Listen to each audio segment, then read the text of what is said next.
자, 문재인 대통령이 드디어 첫 외유, 박근혜 씨가 그렇게도 좋아했던 해외 여행 나가는 거 우리 인이도 한다 이제. 실제로 박근혜 씨는요 2가지를 노렸어요. 외교를 할 때 지지율이 떨어질만 하면 외교를 하면서 언론들이 막 빨아주죠. 네. 뭐 몇 조 효과를 거둔 외교를 하고 돌아왔다 빨아주고 실제로 알고 보면 아무것도 아니었고 그게 계속 반복됐어요. 예. 그리고 나면 지지율이 올라요. 외유 효과로 인해서. 근데 문재인 대통령이 지금 다른 사람도 아니고 모르죠. 이 사람도 탄핵당할지 모르겠지만 미국 대통령 트럼프의 초청으로 초청이라는 게 예, 중요하죠. 그게 중요하죠. 예, 예. 이따가 다시 이야기할게요. 그 부분은. 그래서 6월 28일부터 7월 1일까지 미국을 방문한다 이겁니다. 3박 5일 동안 우리 인이를 보지 못해. 그 트위터에도 그 이야기 있더라고요. 5일 동안 인이 못 보는 거냐? 벌써 금단진상. 외신을 열심히 뒤지면 나올 겁니다. 마차님, 외교에 있어서 초청하는 것과 안 하는 것은 얼마나 다릅니까? 그 방문에는 한 5가지 정도로 나눌 수가 있는데 국빈 방문, 공식 방문, 실무 방문, 비공식 방문 그리고 사적인 방문이 있어요. 근데 지금같이 국빈 방문 트럼프가 초청을 한 경우에는 나라의 손님으로 가는 거기 때문에 최고 예우를 해주고요. 저희가 봤던 뭐 의장대 나오고 의전하고 네. 이런 것들을 다 해주는 거고 접대는 물론 그 나라 초청한 나라에서 전액 부담을 하게 됩니다. 아, 이런 경우에 국빈이라고 부르는 거예요. 네. 초청을 해서 가는 경우에. 네. 근데 그것과 비교를 해볼 수가 있는 게 2013년에 한미 동맹 60주년에 미국 국빈 방문이라고 해서 박근혜가 간 적이 있었어요. 네.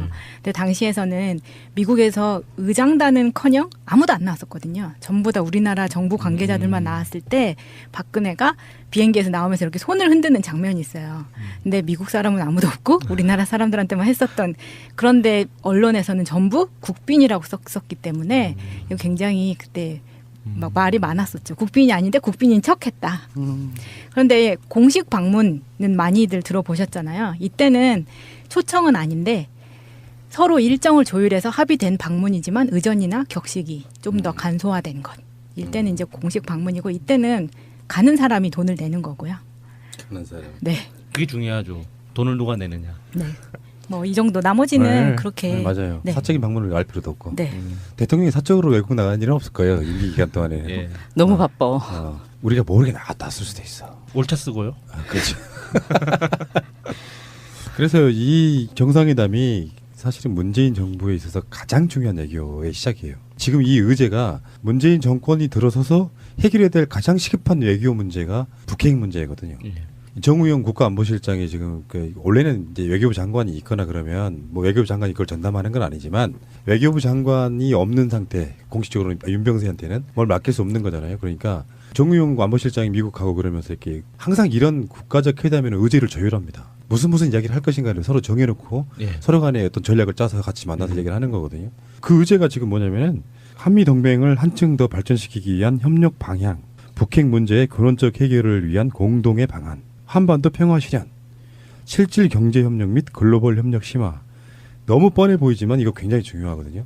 제목만 들어도 잠 오는 내용인 것 같지만 실제로 여기서는 가장 중요한 게 북핵을 중심으로 다 만들어진 의제라고 저는 봅니다. 그렇죠. 예. 그러니까 북핵을 어떻게 푸느냐인데 애매할 수 있고 좀 곤란할 수 있고 뭔가 좀 뻘쭘할 수 있는 것들은 양쪽이 다 뺐어요. 그게 사드인데 트럼프 입장에서도 문재인 대통령을 후보실에 결정적으로 도왔던 것 중에 하나가 트럼프의 1억 달러 이 발언이었단 말이에요. 사드. 사드 1억 달러 네. 이 발언이 급격히 우호적이던 분위기가 사그라드는 계기가 됐단 네. 말이에요. 그러니까 트럼프 입장에서도 지금 문재인 정부가 저렇게 하고 있다는데 거기에 대해서 사드를 노골적으로 꺼내면 우리나라 국민들의 민심도 중요한 거지 않습니까? 그러니까 당장은 꺼내고 싶은 생각이 없는 거예요. 면전에서는.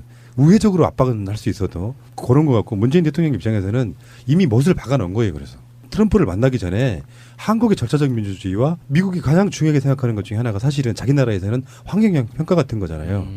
근데 그거를 미국에서는 우리나라가 자기들 종속된 나라로 보니까 거기에 대해서 환경영향평가 같은 건 별로 안 중요하게 어차피 그 나라의 문제지 자기 나라의 문제가 아닌 거잖아요. 그런 것들을 이제 빌미 삼아서 뒤로 살짝 밀어놓은 듯한 느낌, 시간 좀 번 느낌이라서 문재인 대통령도 딱히 거기에 대해서 말할 말이 없는 거죠. 그러니까 사드 문제는 양쪽이 다 피해가려고 노력했을 것이다라고 저는 보는 겁니다. 환경영향평가 같은 경우도 이게 미국이 이 환경영향평가 이슈가 나오면 미국이 불리해지는 게 사드를 내륙에 설치하는 거는 처음이거든요. 다들 맞습니다. 해안가에만 설치되어 있기 때문에 이게 내륙에다가 설치하는 게 처음이어서 어떤 결과가 나올지 예측도 못하고 부정적으로 나올 거라는 게 너무 뻔해서 미국 측에서는 되도록이면은 그 카드가 드러나지 않기를 바라겠죠. 내륙에 한다 해도 사막 허벌판에다가 두고 거기 접근할 수 있는 범위 자체를 굉장히 넓게 예. 놓는다든지 해서 그 안전 거리가 굉장히 넓잖아요. 그리고 괌이라든지는 아예 그 레이더 자체를 사람들한테 가지 못하게 그 나쁜 영향을 할 수 없게 그렇게 배치를 해놨는데 지금은 골프장 한 가운데다가 떡 갖다 놓고 주민들한테 이렇게 다 쏴야 되니까 이게 환경적으로 어떻게 나올지 정말 궁금해요. 그리고 이제 그거를 여러분들은 성주 주민들 인터뷰가 또 마련돼 있거든요. 예. 그것도 한번 들어보시기 바라고요. 예. 어쨌건 이제 외교 무대라고 하는 것은 외교에 있어서 아까 말 국빈 방문 뭐 이렇게 방문이 있는 것은 뭐냐면 사실은 이게 다 의전 절차 이런 것들이 중요하다는 거예요. 트럼프가 나는 격식 싫어해라고 한국에 들어오는데 아무도 안 나가고 그러니까 외교에 있어서는 그런 격식이 굉장히 중요합니다. 실제 내용은 떠나서 어떤 식으로 겉으로 잘 대우를 해주느냐가 왜 예우를 해주겠어요. 막 축포 쏴주고 난 당신이 그렇게 정말 좋게 생각해 정말 대우해주고 싶어라고 하면 외교를 함에 있어가지고 그 상대방의 그 태도 때문에 내가 상대방한테 열 수 있고 양보할 수 있는 게 생긴단 말이에요. 그 외교가 이런 거죠. 가족끼리는 격식 지키지 않잖아요. 나 왔어 그러면 뭐 보지도 않고 화장실 같은 데서 아빠 왔어 하고 막 이렇게 격식 안 지키잖아요. 근데 손님은 누군가가 집을 방문하게 되면 인사 레이들이 잘 안 하면 부모들이 화를 내잖아요. 인사 잘 안 한다고. 맞습니다. 형식이 굉장히 네, 중요합니다. 맞습니다. 근데 그 형식을 서로 간에 일단 잘 갖추고 한번 해보자는 건데 요거는 일종의 어떤 면에서 보면은 트럼프가 선빵 날린 거예요. 뭐냐. 한국은 어차피 박근혜 일대는 친미 정권에 가까웠고 시진핑이 박근혜를 엄청 예우를 했음에도 불구하고 결정적인 데 딱 가니까 사드 배치 같은 거를 미국이 손 들었단 말이에요.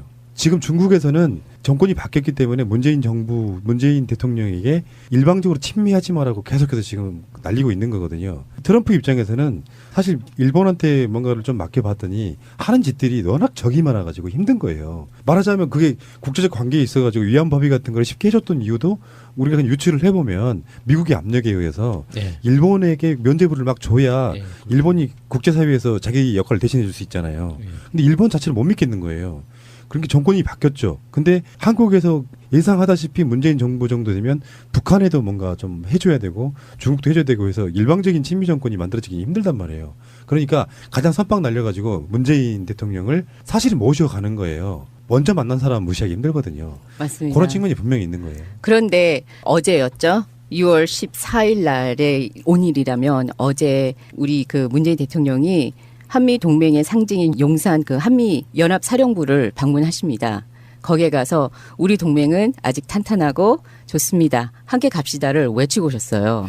그러니까 외교는 이미 시작했고 트럼프한테 이게 보고가 들어가고 거기서 서로 굉장히 좋고 웃으면서 사진도 찍고 거기에 대해서 우리는 대한민국은 미국인들이 있어서 이 정도로 평화가 있다. 라고를 벌써 여기 있는 의제들을 다 한 번씩 다 박아놓고 오셨어요. 그런데 그 트럼프의 개인적인 캐릭터를 보면 그냥 어떤 남자 대 남자로서 좀 사내다운 사람을 내가 딱 친하게 지낸다는 걸 보여주고 싶은 욕망도 있을 것 같아요. 그게 예. 조금 왜냐면 너무 달라 우리 문 근데 대통령하고. 트럼프가 네. 트럼프도 군사학교 출신이거든요. 네. 그러니까 뭐 군 근무한 적은 없지만 문제 어떤 알아서 거기로 이- 그 쫓겨간 이 거예요. 남성성에 대한 로망이 있을 거란 말이죠. 네. 그렇다고 이렇게 그 남자다운 사람으로 그 푸틴이랑 친하게 지내는 건 어색하잖아요. 지금 상황에서. 그러니까 그 특수부대 출신인 문재인 대통령을 딱 찍어서 나 이런 남자다운 사람이라는 거 보여주는 자기애를 폭발하는. 우리 여수님 국회에서 일한 거 맞아요? 이렇게 생각해 볼 수 있어요. 유머가 아니라 트럼프 같은 사람들이 훨씬 더 소녀스러울 수도 있어요. 그러니까 사실 실제로 가면은 여자 어린아이들이 전통적으로 갖고 놀았던 인형이 그 있었죠. 바비 인형 같은 거. 머리 벗겨주고 있을지도 몰라. 그건 아무도 모르는 거예요. 그냥 그 사람은 강한 사람이라고만 보는 건데 저번에 유럽 갔을 때 이 트럼프는 정말 태도가 나쁜 게 자기가 밀치고 들어갔던 정상은 정말 이름 없는 작은 나라였잖아요. 네.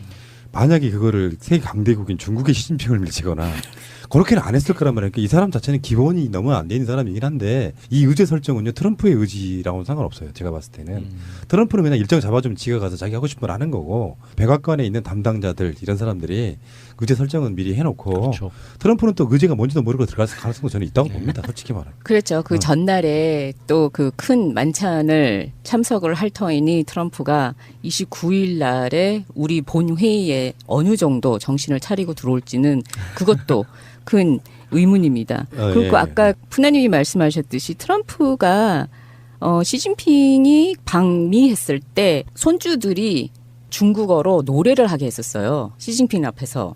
근데 굉장히 어색했고 분위기가 좀 안 좋았었대요. 그러니까 이거를 자기는 노력을 하려고 해. 어떻게 해서라도 이 그 포로업이라도 한번 하고 시진핑한테 굉장히 좋게 보이려고 중국을 굉장히 올려주기는 했는데 기본적으로 가지고 있는 정보라는 게 머리가 별로 차인 게 많이 없어서 많은 실수를 했다고 합니다. 자, 그러면은 저는 이제 일단은 제 생각인데 문재인 대통령이 이제 국내 정치는 정말 잘해서 막 인기도 막 상정가를 치고 있긴 한데 첫 외교 무대잖아요. 맞습니다. 처음으로 외국 나가는 거잖아요. 네.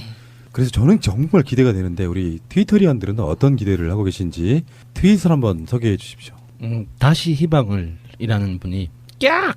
드디어 미국 가신다. 제일 처음 가는 게 미국이다. 이 꼴보수더라. 그 후보 때 그 공격 많이 했잖아요. 대통령 되면은 어디를 제일 먼저 갈 거냐. 속으로는 북한 가라, 북한 가라, 북한 가라. 그렇게 깔아놓고 막 공격을 많이 했는데 봐라 꼴보수더라. 미국 간다. 이거는 현실적으로 그런 거였어요. 우리가 학교 다닐 때 정도의 연령대에서는 반미, 저도 약간 반미 성향이 좀 있어요. 우리 같은 사람들은 네. 태생적으로 네. 너무 정석되는 게 싫고 그걸 억누르는 미국이 싫고 그런 건데 대통령은 그거를 무시할 수는 없죠. 국제적 역학관계에서 네, 정치적 현실인데 네. 어쩔 수 없죠. 그 네. G2라고는 하지만 사실 미국의 영향력은 이제 원톱에 가깝고 굳이 상대를 갖다 붙이니 중국이지 예. 군사비 내문에서는 비교할 수가 좀 힘들어서 미국을 바로 무시하기는 좀 힘들고요. 맞서 싸워서 이길 수 없다면 그들을 이용하는 것이 훨씬 더 좋은 애교입니다. 행님의 트윗입니다. 속보 문재인 대통령 방미 경제 효과 900조 원. 이명박 G20, G20 450조 원인 2배 효과로 역대 최고 수익 예상이라고 올려주셨습니다. 동맹 다지며 신뢰 쌓기 초점이라는 그 기사도 링크해 주셨는데요. 보면은 다들 그 국제적으로 지금 증권 마켓이 굉장히 긍정적으로 보고 있고 어떻게 움직이는가 미국과 한국이 어떻게 움직이고 그 다이나믹으로 유럽이 어떻게 움직이고 유럽하고 미국 어떻게 움직이고에 대해서 정말 그 울림이 정말 많아요. 그래가지고 피크를 계속 치고 있거든요. 그래서 이것은 그냥 억측이 아닌 정말 좋은 효과가 있으리라고 경제학자들은 말을 하고 있습니다. 안영호님의 트윗입니다. 미국 정부가 정상회담을 할 때 회담 상대국의 정상이 자국민들로부터 얼만큼의 지지를 받고 있느냐에 따라 대접이 달라집니다. 문재인 대통령이 받는 국민 지지율은 대단히 높습니다. 이달 말 트럼프와의 회담에서 대한민국의 이익을 극대화하시기를 기원합니다. 이렇게 올려주셨는데 지금 미국 교포들은 벌써 많이들 들떠 있으신 것 같아요. 환영한다는 네. 이야기가 많더라고요. 우리 일을 실물로 볼 수 있어서 얼마나 좋을까. 이게 그런 거죠. 확실히 대통령 하나만 바뀌어도 희망이 달라져요. 우리는 박근혜가 미국 갈 때는 뭘 팔아먹으려고 가나 이런 생각이 드는데 문재인 대통령을 우리가 아는 입장에서는 그런 생각보다는 뭔가 우리 국익을 위해 잘 싸워줄 거야라는 믿음이 생기니까 같은 외국인 나가는 쓰는 출장비도 아깝지가 않은 심지어는 미국 돈으로 갔다 와.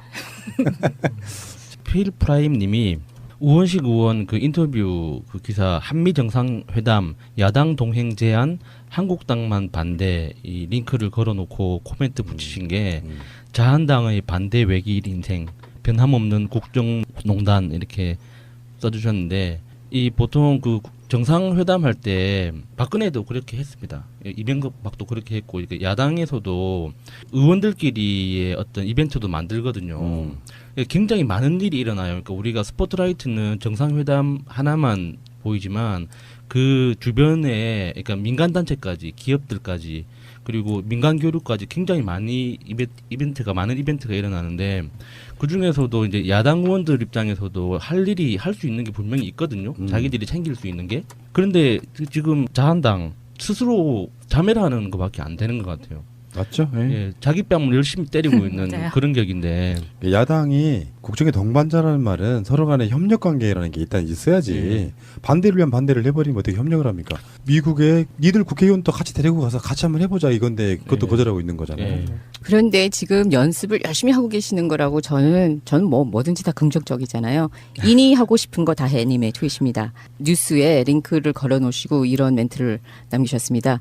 질적으로 다른 두 사람 어떠려나 흐흐라고 올려주셨는데 맞습니다. 트럼프하고 문재인 대통령하고는 정말 질적으로 하고 그 분위기나 성격이나 정말 너무너무 다른데 여태까지 그 한 달 동안에 문재인 대통령이 보고 느끼고 지금 정말 힘들게 했던 우리 자한당의 태도를 딱 그만큼만 트럼프가 하겠다라고 생각하시고 가시면은 될 것 같아요. 나 돈 줘. 사드 내 거야.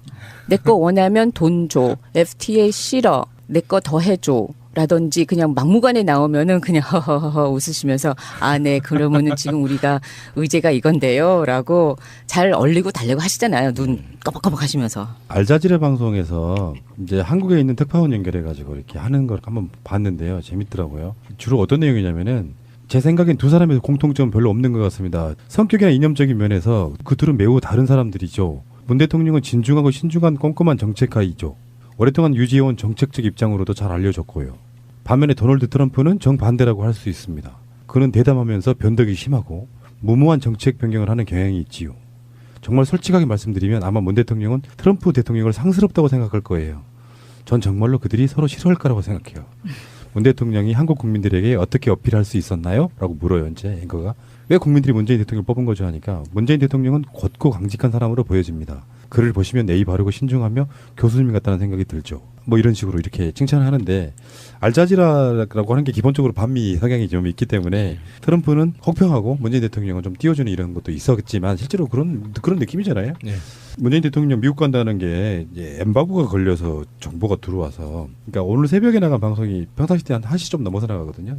두 번째 피가 2시가 엠바고였어요. 그게 이제 미국 정부의 업무가 시작되는 시간이랑 연관이 있는 거예요. 그걸 발표하는 시간이라 그러니까 새벽 2시 정도 넘어서 그걸 발표를 해라 엠바고가 걸려 있는데 그래서 그 방송에 그 내용을 집어넣으려고 그 2시에다가 걸어놨는데 이미 검색을 해보니까 한국 언론들은 이미 11시 때부터 그걸 설레발 치고 있어. 아. 그런 예의는 좀 지켜줬으면 그러니까. 좋겠어요. 정말. 그게 외교란 말이에요. 네, 한국 시간에서의 엠바고는 그런 의미가 좀 있죠. 그러니까 미국하고도 똑같은 시간대에 발표가 돼야 서로 간에 이렇게 격이 맞는 건데 그렇죠. 한국만 설레발 치고 있어 지금. 예. 그렇게 하지 말자는 건데 언론도 맞습니다. 참- 네. 아, 정말. 알겠습니다. 자, 문재인, 미국, 트럼프 이런 내용이었습니다. 트럼프는 지금 잘생긴 대통령 국가원수 몇 위 안에 드나요? 어떤데요?